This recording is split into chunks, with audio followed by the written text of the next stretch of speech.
Welcome to this explainer. Okay, today we're going on a seriously incredible journey. We're going to trace the path of a dusty, physical lump of coal and watch it transform step by step into the very electricity that is powering the screen you're looking at right now. It's a massive, complex industrial process, for sure, but by the end of our time together, you're going to understand exactly how the magic of a thermal power plant actually works. Here's our roadmap for today. We'll start with 1, the energy transformation journey. Move to 2, from coal to heat, and 3, from steam to electricity. Then we'll cover 4, the grid and water cycles, 5, emissions and ash handling, and wrap up with 6, the complete power cycle. Let's dive right into Section 1, the energy transformation journey. So, before we even look at the giant machines and the physical plant, what is a thermal power plant fundamentally trying to do? Well, the ultimate goal is this 5-step energy conversion chain. This anchors the entire mechanical process we're about to explore. We start with the chemical energy stored inside the coal itself. We burn it to create heat energy. That heat is then used to boil water, creating steam energy. The steam is used to spin heavy machinery, turning it into mechanical energy. And finally, that mechanical rotation generates our end product, electrical energy.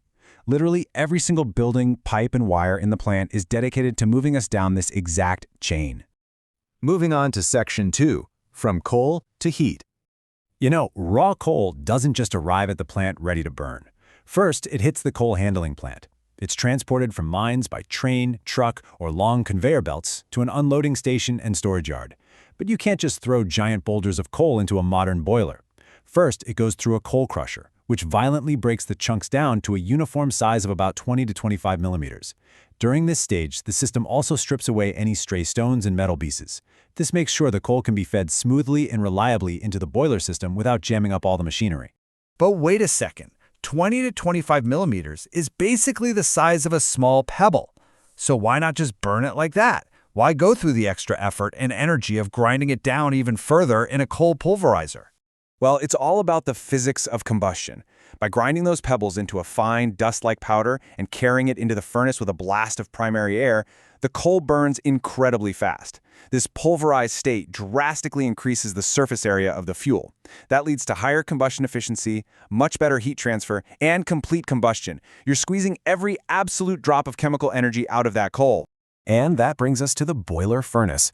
When that powdered coal mixes with hot air from the air preheater and ignites via the burners, it creates a shockingly intense environment. We are talking about temperatures reaching up to 1,600 degrees Celsius. That's roughly 2,900 degrees Fahrenheit. It is a roaring, continuous inferno designed to output massive quantities of heat energy. Let's see how this builds in Section 3, from steam to electricity. Lining the inside of that 1,600-degree furnace are water wall tubes. As water flows through these tubes surrounding the inferno, steam generation begins. The water absorbs the heat and converts into steam. But not just any steam, we're talking superheated steam.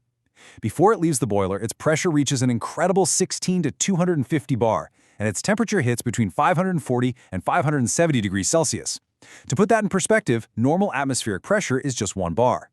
This steam is a highly pressurized, tremendously energetic force.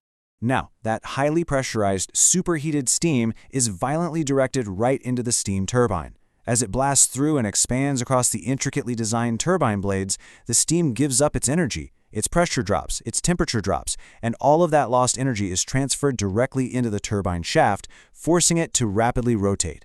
We've officially converted steam energy into mechanical rotation. And man, does it rotate fast.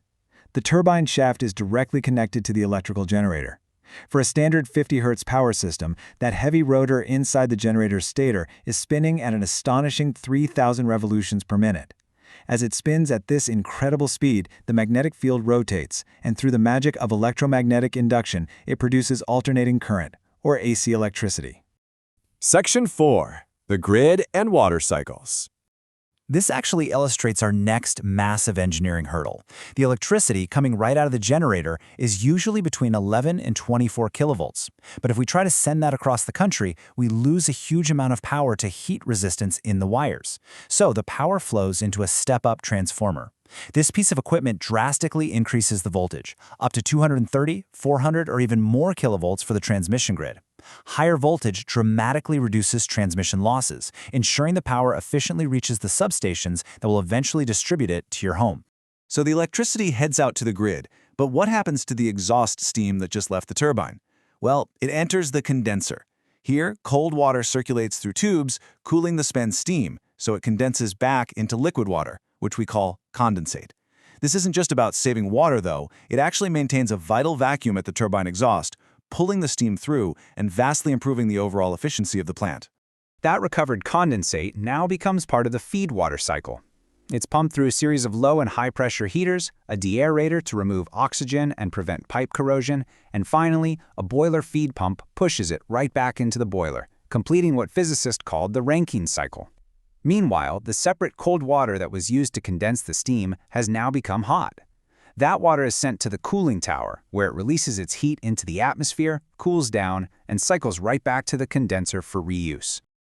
Let's look at the environmental side in Section 5, Emissions and Ash Handling. Obviously, burning all that coal produces waste.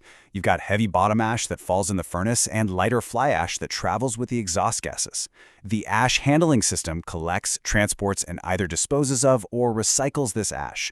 But before the remaining exhaust or flue gas can be released through the tall chimney, it goes through intense flue gas cleaning. An electrostatic precipitator, or ESP, removes the fine dust particles. A flue gas desulfurization system, or FGD, strips out the sulfur dioxide. And selective catalytic reduction, or SCR, works to reduce nitrogen oxides. Only after passing through these massive environmental controls is the cleaned gas discharged through the stack. And finally, Section 6, the complete power cycle. Okay, let's tie this all together with a complete plant flow animation. It starts at the coal handling plant and crusher, moving into the pulverizer. The fine dust blasts into the boiler furnace, boiling water to create high-pressure steam. That steam roars through the steam turbine, turning the generator. The electricity goes to the transformer, out to the transmission grid, and to consumers. Simultaneously, the spent steam hits the condenser, goes to the feedwater cycle, and returns to the boiler, aided by the cooling tower, all while the ash handling and gas cleaning systems safely process the waste. It is just a stunning loop of engineering. Now, like any major technology, this entire process has some distinct trade-offs. On the advantages side, thermal power plants offer incredibly high-power generation capacity. It's a mature, reliable technology perfectly suited for continuous baseload operation, utilizing widely available coal resources. However, the disadvantages are significant. They produce high carbon dioxide emissions, can contribute to air pollution if controls aren't perfectly maintained, consume a significant amount of water, and present long-term ash disposal challenges. And that leaves us with a pretty profound thought to end this explainer on. We've seen the incredible engineering that turns a rock into the electricity that powers modern human life. But as we look at both the immense base load reliability it provides and the environmental footprint it leaves behind, with its massive scale and undeniable impact, how will this foundational technology adapt to power our future? Thank you for exploring this fascinating journey with me today. Keep learning and keep asking great questions. Coal burns inside the boiler to produce high-pressure steam. The steam spins a turbine connected to a generator, producing electricity. The steam is then condensed into water.